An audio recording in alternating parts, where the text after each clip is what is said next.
Hello, everyone, and good afternoon. And as you know, my name is Zenzi Sewa, and welcome to Spiritual Infinity. And my guest today is Ellyn McLeod, and she's in Sedona, Arizona. Lovely place. And she's here today to talk about her journey as a nutritionist, and she's a holistic nutritionist amongst other things. But how did she get there? What happened? And she's got fantastic nutrition. The creator created everything for us. It's just for us to remember and to connect with them again. So without much ado, welcome Ellyn McLeod in Sedona, Arizona. How are Yes, you? thank you. I am great. I am doing very well. So I happy to like meet to you. hear that. I like to hear when my guests come on and said, I'm not too bad. And I'm thinking too bad. But hear Ellyn say, I am great. I'm doing very well. That's fantastic. Ellyn, tell us your journey, because you've got a fantastic journey to tell us today. Yes, and I'm so glad we met. It sounds like we're on the same trajectory. We're here to help people heal their minds, bodies, and souls. So I'm very excited to talk with you. So my healing journey began back when I was 28 years old. I had just had my first child, and I was having digestive issues and all kinds of problems preventing me from eating food. And I decided to go check with what would you do, right? Go to a gastroenterologist, an MD, who did a bunch of tests and came back in and told me, well, you have, unfortunately, a pre-Crohn's disease. Well, Crohn's disease is an inflammation of the intestinal tract. And of course, MDs see it only as an opportunity to prescribe medication. So that's exactly what he did. When I asked how we could heal this, he said, oh, well, you'll never heal from this. You'll have this all your life, but we'll go ahead and medicate it for a while until the medications don't work. And then we'll surgically remove parts of your colon little by little as the inflammation progresses. And I'm 28 years old. I've just had a child. This is a shock to me, right? So I walked out of the office and into a bookstore looking for, what can I do? And one of the things he had said was, let's take a pregnancy test, because if you are pregnant, we can't do continual testing to figure out what we want to do for you because the barium enema is radioactive, and so it'll kill the fetus. So let's do a pregnancy test. So while I'm waiting for the pregnancy test, I'm looking for books, and it does turn out that I am pregnant, thank God, because I didn't do any of the things he recommended. Instead, as I'm in this bookstore, a woman is putting her business card up on a bulletin board, and I see that she's a nutritionist, and one of her specialties is working with people over gut issues. So I talk to her and tell her I think we're supposed to connect. And sure enough, she says, don't do anything the MD tells you to do. Come to my office. We'll talk food. She came to my home, eliminated processed food from my cupboards, from my refrigerator. And we did colon hydrotherapy, actually, even though I was several weeks pregnant. And within the year, my gut had completely transformed. My child was born healthy. I had no drugs during the childbirth, 3-hour labor. And when I went back in for the appointment with the gastroenterologist, who hadn't heard from me for a while and wondered what happened, and I told him what happened, he tested me. He said, oh my gosh, your gut looks great. I mean, everything's coming back good. You've got all these, healthy bacteria back in your gut. And he said, what did you do? Well, I told him, and he said, oh, well, I've heard of spontaneous remission, but I've never seen it quite this drastic within a year. He didn't think that the nutrition had anything to do with it. So no, they don't do that. Possibly. No, only the medication and the knife can do things. That's right. That's where he placed his trust. Mm-hmm. Well, we're learning. Thank God I didn't. Yeah, in today's world, we're seeing different things. So you had this healthy baby. Only 3 hours labor. Oh gosh. 3 hours labor. Women would love that.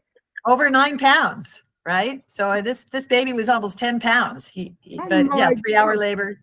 3-hour labor, 9 pounds. What was the weight of your first baby? 7.8. 7 pounds 8 ounces. So, which is big as well. My 2 children were in that, but then you had a 9-pounder. Yeah. Healthy. No knife, no nothing, and 3 hours. Yeah. Healthy. Yep. Healthy. Yep. So from having that baby, what was your next step? Well, my over the course of changing my diet, and I started to look at things, especially for my children too, right? I would be, grinding up in the blender organic carrots and organic applesauce and starting to make homemade foods for them. But I changed my diet as well. So I ate almost completely organic, as unprocessed as possible, nothing out of bottles, cans, or frozen. And then my fascination with the topic of nutrition and what it had done for me made me really look into it. I started to take classes in organic foods and counseling and all of that, and I ended up pursuing a PhD in holistic nutrition through Clayton College of Natural Health. And my emphasis was cancer nutrition, but it was because my family developed cancer diagnosis. My dad with prostate cancer, my mom and sister both had breast cancer diagnosis, all within the same year. I mean, all happened at once. Yeah. That was back in 1990. Yeah, 1992. And my dad passed away from prostate cancer and the complications of it. He actually died of the chemotherapy. Yes. Gave him a stroke, and he died in 1995.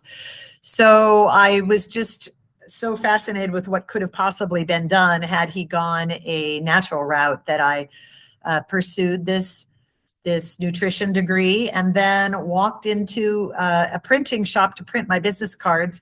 And the owner of the shop came out and said, "Hey, I saw your card as we were printing it. It says you work with cancer nutrition. I'd like to invite you to my support group at the Kaiser Permanente Hospital here in Sacramento, California at the time." So when I went in, there were 90 people there, and they had never heard anything about nutrition. Not a word about nutrition.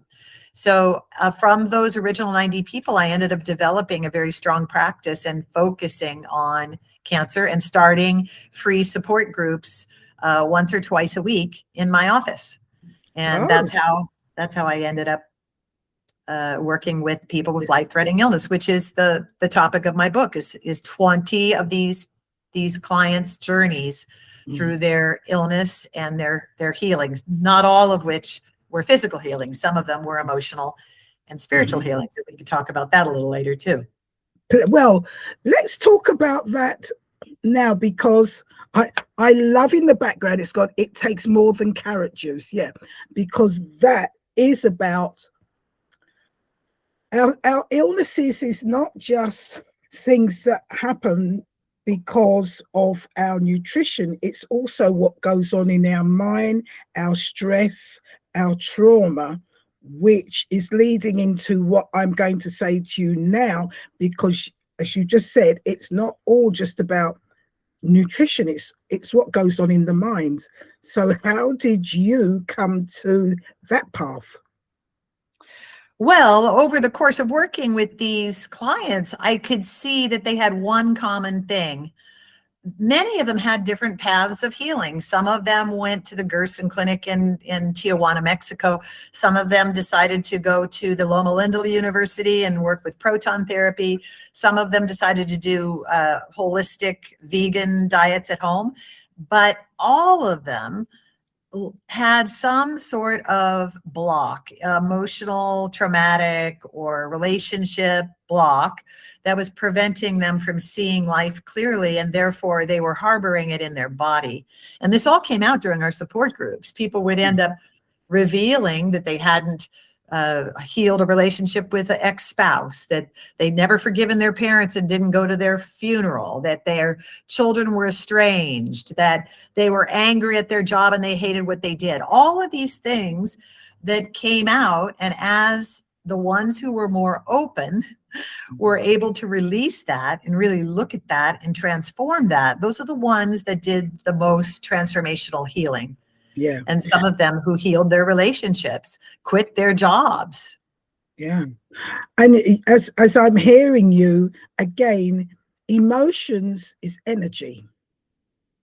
Everything is Absolutely. energy. We are beings of energy, very much so. So when our energy becomes imbalanced, we become ill. And in your case, years ago, you had this gut problem. And it's an energy imbalance that came out, that's originated in the gut. And they do say most illnesses start from the gut anyway. So again, that's emotions. And it's rebalancing and alkalining our body and looking at those emotions that we need to transform, because those Absolutely. emotions are there. So it's not about just getting rid, it's transforming them and making them into a positive way. Because if we let it go, it's a negative thing we're putting out in the universe anyway. So it is about transforming. So tell us a bit about that. Well, from my own perspective, I think what I really had to look at for me is that I noticed that my judgment about my sister's and my mother's cancer came up in a way that made me recognize I need to learn compassion. And it happened when my sister at a Thanksgiving table said, you know, I'm so tired of you just recommending all this organic food like you think it's going to make, you know, create magic on me. You know, you're really judgmental. And it was such a good wake-up call for me, you know. And I thought, wow, what is a way that I could really learn compassion? I mean, I thanked myself. We're very close now, but I really thanked her. I said, gosh, thank you so much for waking me up about that. You know, that was really transformational in my life. Yeah. And it allowed me to work with a much different philosophy with my cancer patients. And instead of, you know, shaming them for smoking or shaming them for eating McDonald's, I could really get there and talk to them about how they felt and why food was such a comfort, or why food was such a fear-based thing, or why they felt that donuts made them feel family nostalgia. Or it was really fabulous where I could ask the questions instead of giving the lecture. Yeah. And that was really where my deeper transformation happened, was having to cultivate that compassion and transfer that to those individuals who could then pass that on for healing in their own lives. Yeah, thank you so much for saying that, because it is the case sometimes, and I know I've done that, where you see something, you can understand why it's happening, and you're trying to say to them, you know, why are you doing this to yourself, you know, blah, blah, blah, blah, blah, instead of looking at it and it, as you say, saying, why are they doing it that way? How are they feeling? And then talking to them and saying, why do you eat that? What does it make you feel?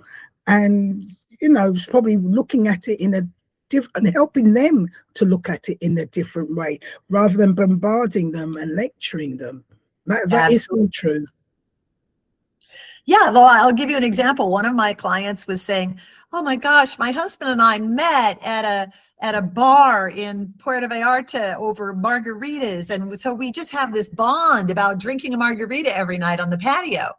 And so I told her, I said, well, hey, let's do this. Let's put your juices into a margarita glass and put a little umbrella in it. And you and your husband sit on the porch and you could share that little margarita together. And you're drinking this wonderful little cilantro, lemon, celery, carrot juice, you know.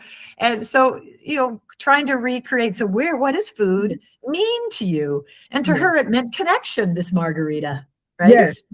And making a different type of margarita, but as you say, put it in the margarita glass. Yeah, so think, and it helps them to take it down, and it's healthier. Exactly. Oh, it's wonderful, absolutely wonderful. Ellyn, as you said in your book, you've worked with so many people, and you know, with different stories. Is there a story you can share with us? With people you've worked? Sure.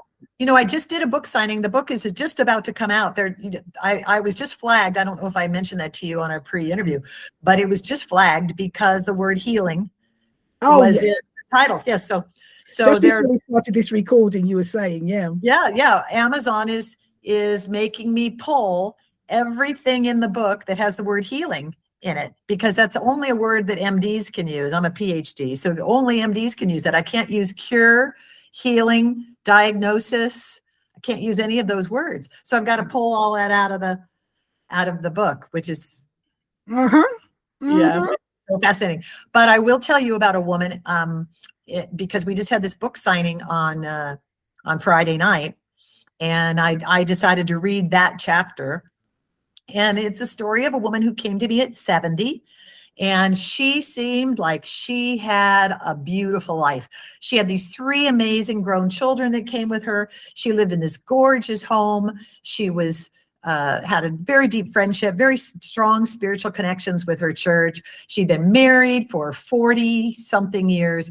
It all seemed great. So we didn't really work much on the emotional because she answered all the questions the way you'd think that, someone who was really happy would answer the questions. And then one day she showed up in my office unannounced with one of her daughters, and she didn't have an appointment, but she waited until I had a break, and she and the daughter came in, and the daughter said, "I think we figured out what's eating at mom." And which I thought was really interesting. She would say that because she had pancreatic cancer, which was, this tumor was literally eating away at her. It's a very quick diagnosis to death prognosis for most medical doctors to hand out. So she said, we have been staying with mom and dad, and we noticed that dad is complaining all the time. He is wanting her to wait on him. He doesn't want her to rest. He calls her lazy. He's telling her that, she's not being the dutiful wife that he wants. And so we think that there's an issue there, and we had to really explore that and then make agreements between she and her husband about letting her relax and heal and all of this. And it had turned out that he had a heart disease diagnosis 2 years previous, which is when she got her pancreatic cancer diagnosis, that there was something wrong, was the symptoms anyway, right around that time.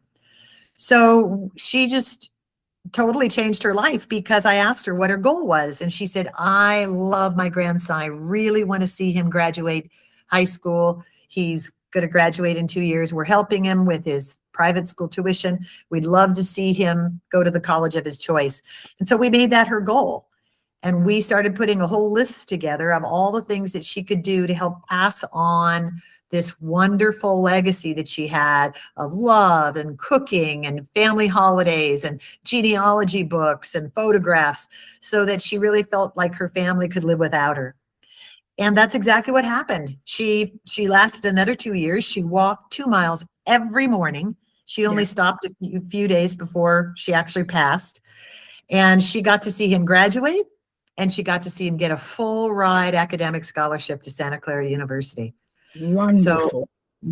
So it wasn't necessarily a complete transformation of her physical body, but her spiritual body and her emotional connection with her family and her husband healed during that 2-year time.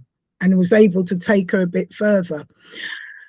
Ellen, I know from, I mean, my dad died of cancer, but I've known from my own spiritual work and thing that cancer is actually linked to anger. It can be, depending on the type.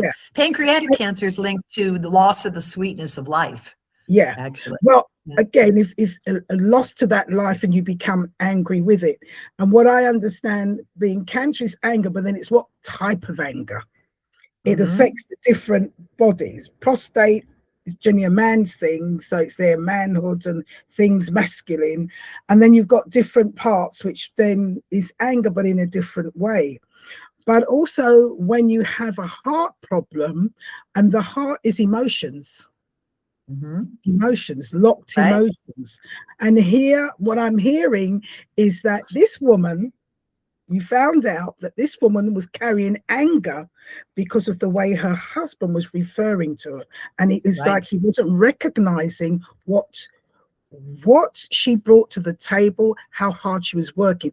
And there was that anger inside of her. But then the husband had heart problems. And heart emotions. Isn't that interesting? And there you are, he's locked in his emotions, not really showing the wife. And it's not necessarily, it's not about not only showing the wife that affection, but in the long, he has locked emotions. And I would love to hear how he treated his children, things he said outward, because the heart is about his emotions. So when things happen to us in our body, it is an imbalance, and we have to look at which part of the body and what is it connected to. And then we can start to work on what we need to do to transform it. Because, like everything, it's not taking that anger, that nastiness, and pushing it out there because you're pushing out nastiness that's hanging around. It's transforming that nastiness into something better, transforming it, cleaning it, and so that it sits better with you and you give it out. Absolutely. There's a book, I mention it in my book. It's called Messages from the Body. It's an expansion on Louise Hay's idea that every illness has an emotional, spiritual origin. And it's Dr. Michael Lincoln, chiropractor, who basically came up with these correlations. You mentioned prostate cancer as an example. One of the stories in the book is about a man who unfortunately went through Vietnam and killed some women and children in a village. And he ends up developing prostate cancer, and he can't beat it no matter what he tries. He never tells anyone for 20 years about this. It comes out in one of our sessions, and he cries. He never even told his wife. We brought his wife in. He had to tell his wife. And then he and his wife end up going home and doing work with orphanages and helping children find homes, and completely turned around his experience. And they still work today with certain charities and homeless people, homeless vets, and orphanages. Well, and it was a transformation for him. Now, as you say, he had prostate cancer. Correct. And you're saying he's still working today with orphanage, so he's still alive. He is.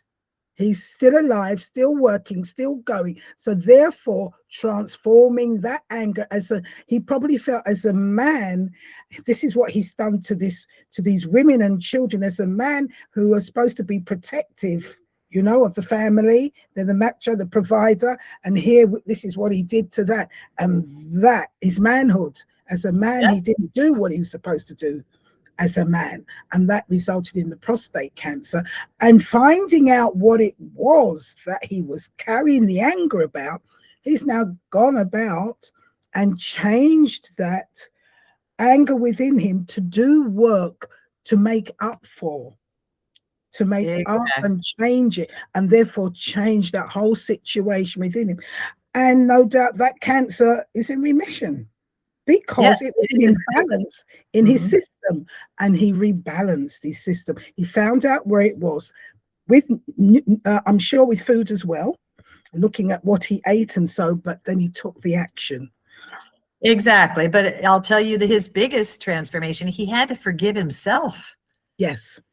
He had to forgive himself. Yeah. And I think that's one of the things with any illness. It's when we face it and when we own it, it's not to be angry at ourselves. I mean, I know I go through things, and it's not just illnesses, but things we find ourselves doing or feeling or thinking. And when we recognize it, it's forgiving ourselves for being like that, for thinking that, and then looking to see how you can change it. But it's always forgiving yourself, because I know I can be hard on myself. I can be hard on myself, and we don't need to be. We're human, but the fact we can recognize it and then we own it and do something about it is the goal. Absolutely, absolutely. And I will say there is a fine line between denial and letting things go. Because I have another story in the book about a man who identified so strongly with his cancer that he was denying that he had the ability to become well.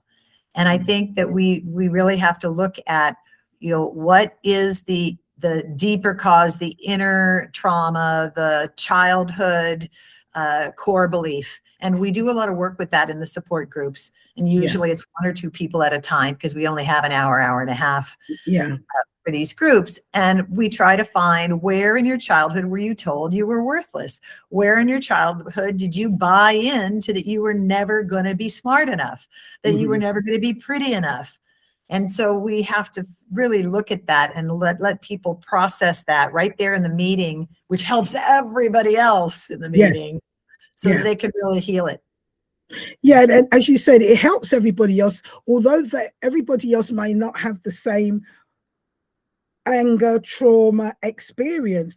But when they see other people and bring it out and they see how they can transform it, it makes you feel better. It makes you feel if they can do it, I can do it. Absolutely. If they're bold enough to come out and speak, and others have that compassion, it makes you want to feel that, well, yeah, I can take that step and speak up my inner darkness, my inner truth that's holding, and I can find that compassion and help. Absolutely. We work primarily with attitudinal healing. Attitudinal Healing International was started by Dr. Jerry Jampolsky. He was a psychiatrist who was working with people with mental illness, but he himself was struggling with all kinds of issues, both mentally and physically. And one day a voice came from behind him and said, "Physician, heal thyself." And he was forced to look at his own life and how could he possibly help heal others when he had so many blocks to his own healing. So there's 12 primary principles in attitudinal healing. And the first one is love is all there is. And that if you recognize that your connection with source is really about love, that's all there is to it. That's who you are. That's your God-given right. That's, you're born with it. And we merely put blocks to that in front of us over the course of our life. And so when we recognize that we're not who we want to be, we can start removing them. And it eliminates suffering, makes you happier and healthier, and creates wellness. So not healing, wellness. It creates wellness. Yes. But what you said is very significant with that doctor when he heard that voice behind him say, "Physician, heal thyself." It wasn't a voice saying, "Well, you're a healer, heal," but it was to say to all of us, we are capable of healing ourselves. And the only what's happened to us is we've become disconnected from our source. Source has always been there. It's in us. Absolutely. We were built with it. We were made. But somehow, when I say we become disconnected, we've blocked it and we feel that we're this little thing and we don't know anything and we need this and we need that. Actually, we need to be sometimes just still and go within and recognize that there is that force greater than us, and that force loves us, has always loved us, has never left us. Rather, we have turned our back on it, but it's just waiting for us to turn back again, because the love is so great, it's unimaginable. And once you do that, and you go back to source and you ask for that help and listen, go out into nature. I've been talking to a previous, go out into nature and just be and just listen, and you will get that guidance and that answer. And the Creator didn't just plonk us there on this earth. Everything around is a healing, a fruit, a vegetable, a herb. Everything is there for us because it knew that we become imbalanced, and it gave provision for us. Oh, Zenzi, this is why I love you so much. You have got it. So that's exactly our situation. And most people deny that connection. Yeah. And Source has put everything on this planet for us to heal. And I see so many people, I'm working with somebody right now, they're on 14 different medications. And, it's like, oh my gosh, you're on a medication for high blood pressure? Do you realize that you could take this herb and that you could eliminate this food from your diet and you're going to have the same results? Yeah. Well, they did. They ended up because I can't diagnose, they ended up taking this herb, they ended up eliminating that food, and then their blood pressure drops, and their physician came in and said, "Oh, wow, your blood pressure is getting too low. What are you doing? What are you doing?" And he says, "Well, I'm eating a lot more green foods with vitamin K, and I'm taking this herb, and oh my gosh, you've got to stop doing that." Stop doing that. He says, "Well, wait a second, doc. Why couldn't I stop taking the warfarin? Why don't I stop taking that?" And the doctor said, You see, they just twist it. Stop taking the herbs because it's bringing down your blood pressure. Well, Is if it's that just bringing down my crazy? blood pressure, why do I stop taking the herbs? Exactly. Let's lose our brain and let's stop taking the medication. Yeah. Well, I will tell you this. To this doctor's credit, he said, well, you know what? I don't know a lot about nutrition, but let me bring in this nutritionist here and let her confer with you and see if she concurs with your friend. Yeah. And she did. And so I give him credit that he recognized that wasn't his expertise. Yeah. And he asked for a registered dietitian to come in and do the research and look it up. Yeah. And she agreed. So, 25% of all physicians now are recommending some sort of natural remedy. Yes. Yeah. I've read that as well, that a lot more, and there's some physicians are actually leaving from one side and transferring to another side. They are. Yeah. And that's been going on for maybe 15, 20 years. It's not been talked about much, but it is happening. Well, where it's really changed, Zenzi, is during COVID. So I was looking up the statistic because someone was asking me, do you trust the NIH, the National Institute of Health? Do you trust them? And I said, well, let's just say this, that they lost a lot of credibility during COVID. They lost a lot of credibility when they said that these particular things like ivermectin and vitamin C and vitamin D were going to be effective. So I looked up the stat for them. 50% of Americans no longer trust their medical institutions. 50%. Yes. And of their physicians, 85% still trust their physicians. However, they are asking their physicians much more difficult questions. They're taking more responsibility for their own health. So I think that's a good thing. It's a very good thing. And I'm glad you said that. Yes, a lot of the medical world was shaken by COVID. It wasn't meant to be that way, but it kind of backfired and it shook them. And people started to think, started to use their God-given right to think. And it was the standing back, getting out of the rat race, the buzzy, standing back and having time to look at things and question things. Yeah. That is where people start saying, hold on.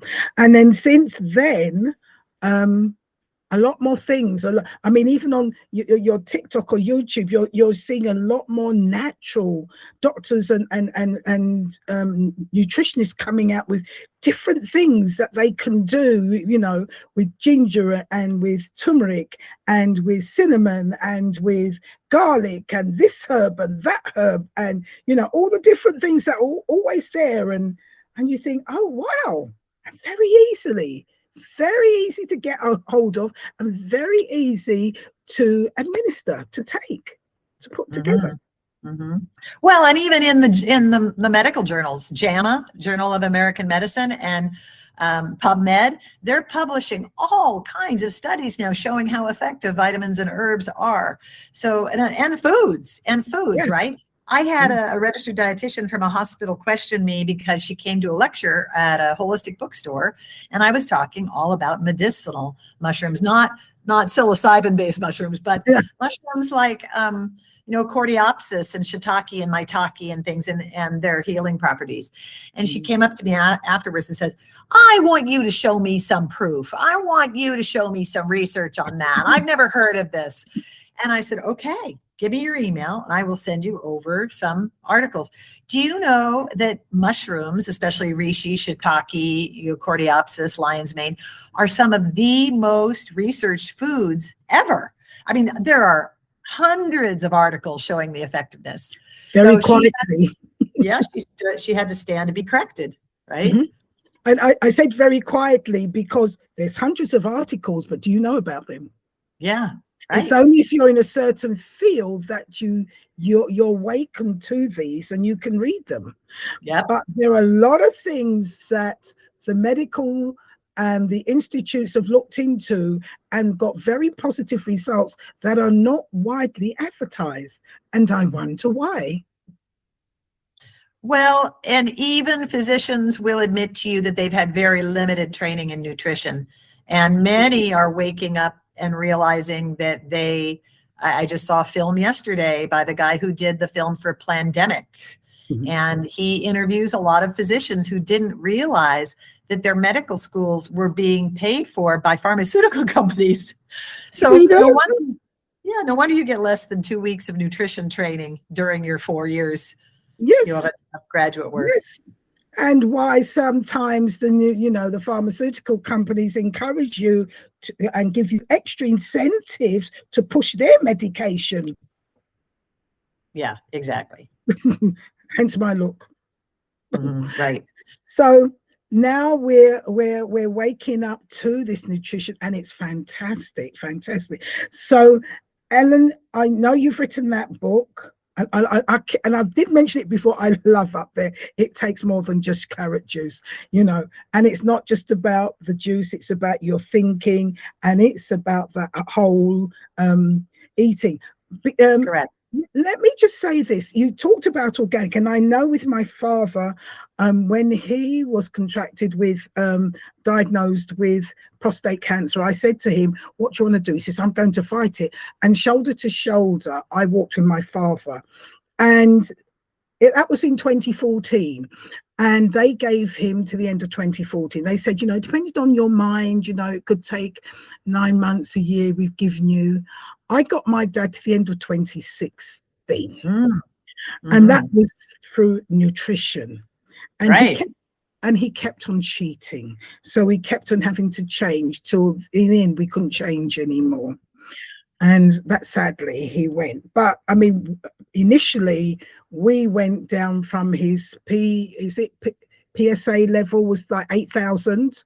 And within 3 months, February, March, April, May, June, 4 months, we got it down to 50. Wow, that's good. That's impressive. That's very impressive. And that's all with nutrition. So he only had a little bit left to go, but he started to cheat. So it let the cancer in, and then we had to. And it's a mind thing. And I can say it is a mind thing because there's certain things he wouldn't look at. So that was a challenge. But yes, I understand with the food. And we took him down to organic, took him off of meat. But there are different things you can do. But there's also, I know some people may want to do the organic, but we're finding nowadays it can be a bit expensive, especially if you've got a whole family. How can we advise people that way with food? Well, it's interesting you would say that. I have an entire chapter in my book that I had done a nutrition class for some juniors in high school. And that's one of the questions they ask. Oh, we think that the only rich people can eat healthy because organics is so expensive. So I said, well, why don't we do an experiment? And then this is all laid out in the book. So we went down to the local market and we asked them if we could take several baskets of food and have them run it through the machine, the cashier, and then be able to delete it and put all the food back on the shelves. They thought that was a great experiment. They loved having all these high school students in there. So that's what they did. We gave them 3 different lists. We had 3 different groups. We had a group, conventional packaged food group. We had a group that was going to eat primarily raw, 1 to 2 ingredients in each package. And then we had a group that was going to eat organics, but it was all going to be bottled types of processed organics to see what the 3 different prices were going to be. You know what? It shocked the kids because the cheapest one was the one that was mostly fresh fruits and vegetables and some great organic meats, organic eggs, organic yogurt, organic chicken. So that was the cheapest one. And then about $7 more. We did enough food for a family of 4 for 3 days in each basket. We calculated it all out. The next most expensive was the conventional food, but it was because it was all processed. It was packaged pizzas. It was cookies. It was potato chips. It was Coca-Cola, things like that. Just the Coca-Cola alone for the big packs they got was $16 worth of Coca-Cola, whereas the other groups were just going to use water, right? Doesn't cost them a thing. And if they understood what was in that Coca-Cola. They wouldn't. Yeah. Well, then the organic one that did have a few fruits and vegetables, but it was mostly, bottled marinara sauce, canned beans, but organic, everything was organic, but it was packaged. And that was only $7 more on that bill than the conventional food. It wasn't that much more. And so here's what they learned. They learned that when it came to their health, by eating foods that were toxic, it was going to cost them way more money for medical bills than it was ever going to cost them in the amount that they pay for extra food. And if they ate mostly single ingredient foods and made their own at home, which isn't as convenient, but they could make their own applesauce, they could make their own marinara sauce, they could make their own, lasagna, right, with gluten-free noodles, instead of buying the package, that it was even better. So yeah, I think that's a myth. I think that's, big food would like you to think that their food is cheaper and better and more convenient. Yeah.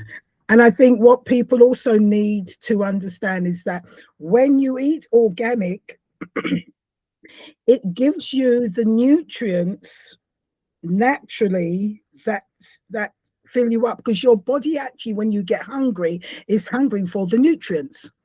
It's because it needs certain nutrients, it needs certain things. So you feel hungry, so you eat to put in those nutrients that it wants. And sometimes eating the package food, you're not putting in the nutrients, and so you eat more and more of crap to try and give you that. It just fills you up, but it doesn't give you the nutrients, which is going to help your body. Whereas when you eat the organic food, you're actually putting the nutrients in your body, and you can generally find you eat less because it's getting its nutrients. I know, because I've been through that. Yeah, and let's say this to your audience who believes in a spiritual connection with the Creator, that if you are really trying to get the information you need from Spirit to be able to guide your life in the way that's going to make you the happiest and fulfill your purpose, don't you want to keep this communication vehicle as clean as possible? Yeah. I mean, that's really the point. Keep it as clean as possible. If you're spending all your time at doctor's offices because you're not respecting your own body, then you're not listening to the call from Spirit. Spirit wants you to be healthy. Spirit needs you to be healthy to fulfill this plan out here and help other people come home. So yeah, it's an important thing. It's very important. So it does mean us taking a bit more time to stop, look at something. And with modern technology as well, you can use it. You can ask it a question and it will give you the answer, what you need to do, how you need to make something, what vitamins is in this, what vitamins is in that, so we can use technology for our own advantage. It is for us. There's nothing wrong with technology. It's how we use it, and it's absolutely. using it wisely. It's like I say to a person, you can take a knife. A surgeon uses it to help you. A woodman uses a knife to carve beautiful, and you need to cut up a food beautiful. A murderer would take it to take your life. Is it the knife, or is it the way you use it, the thought behind the use of the knife that makes that knife dangerous? So it is with anything else. It's how we use it. And as human beings, we are superior. God made us to be very intelligent, and it's how we use it. We've got to get back to using our intelligence. Beautifully said. Beautifully said. And I just used it the other day. I used ChatGPT to put a recipe together for a banana shake for a client, and they wanted to know if there was enough protein in it. And so we just crafted it right there, gave it to ChatGPT, and it spit out for us the amount of protein, carbohydrates, fats, healthy fats, there's some coconut oil and some almond milk in it, and gave us the whole calorie count, all the ingredients. It was amazing. This is it. It's for good. And this is why I say how we use technology is important. We must use technology for our advantage. We have to be in charge of it, not we merging with technology and being one with technology. No. We are always superior and we have to remain that. But it's how we think, and we have to take charge. And it's like anything else. When we're ill, it's taking charge of the information in our body, facing it, owning it, accepting it, then seeing how we can turn it around and not feeling guilty about it. It's taking charge. So, Ellyn, Beautifully said. now I'm hearing that you've written the book, but you also have groups. How can people connect with you? I have a website. It's called Sedona Solution, singular. There's no S at the end. sedonasolution.com. And it has all the information there, my bio, the information about what I do. There's some information about my book. It'll get the link back up there as soon as I change all the words from healing to wellness. Right now, if they email me, I can actually send them a signed copy of my book. So if they email me, I'd be happy to send them a signed copy, because I do have 20 or 30 copies still here before they said you've got to make that change. But yes, they can go to my website. They can contact me. Again, my name is Ellyn McLeod, McLeod. And my book is called It Takes More Than Carrot Juice. And we're going to revise it now. So it's going to say, it takes more than carrot juice, the missing ingredients to total wellness instead of total healing. Do you have a copy that still has got healing in it? I do. I have 20 of them. I want one with the Okay. I want one with the healing in it. I don't want the one with the changed version. That's what all my friends said too. They all at the book signing. They said, "Oh, we have a rare copy." Right, when we come off, I'm going to give you my email address. You tell me how much, I'll send the money, and then you send it through to me in London. That sounds great. All right. Wonderful. This has been lovely. Before I say goodbye and thank you, can you leave us with a nugget or two of some advice to those listening, please? I would say become a researcher. Become a researcher of your own life. That is the most important thing you can do, because there is a higher power that is guiding you. You may not realize it, but there's an angel behind every single one of us that's trying to help us connect to what our purpose is in life. And your purpose is so important. If you want to be here, then there is a reason you are here. So find out what it is. Listen to that voice. It's quieter than the other voice. The other voice is very loud. Oh, yes. It's very subtle. I would say, choose silence, because prayer and meditation really is the best healer, the best path to wellness. Right?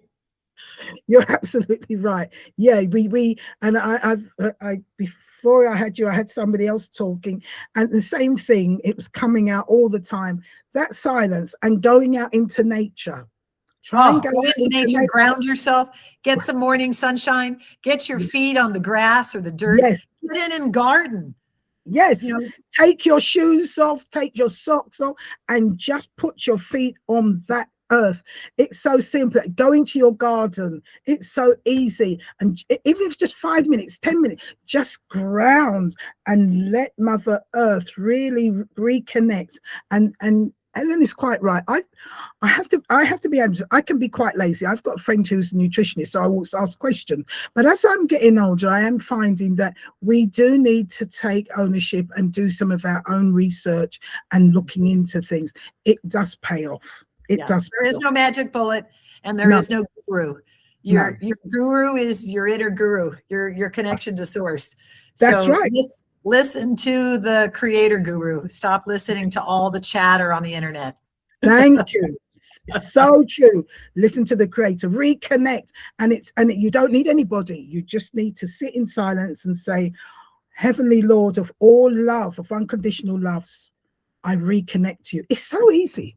It is so easy. Hand it over. The creator is just waiting for you to recognize and hand over. And the moment you say that and hand over, that's it. Then miracles happen. Then miracles happen. You're willing. Your heart is willing. Miracles can happen. Yep. And that lady shows up next to you at the bookstore with the business card that helps you heal your Crohn's disease. So yes, absolutely. Yes. So This has been wonderful. Ellyn McLeod in Arizona, Sedona, thank you so much for coming on today. And all those who've been listening, wherever you're listening, thank you very much for listening. And I know you've got a world of information, so many bits of nuggets, and food. The Creator gave us everything. If you don't know it, there are books out there, there are people out there, natural nutritionists. That's where you need to connect to. And you can help heal most things, anything. And your mind. And find out where your anger, where your anxiety is, because you can eat good, but if you still got anger, you're feeding. It's not knocking. So you've got to let everything flow in harmony. Okay.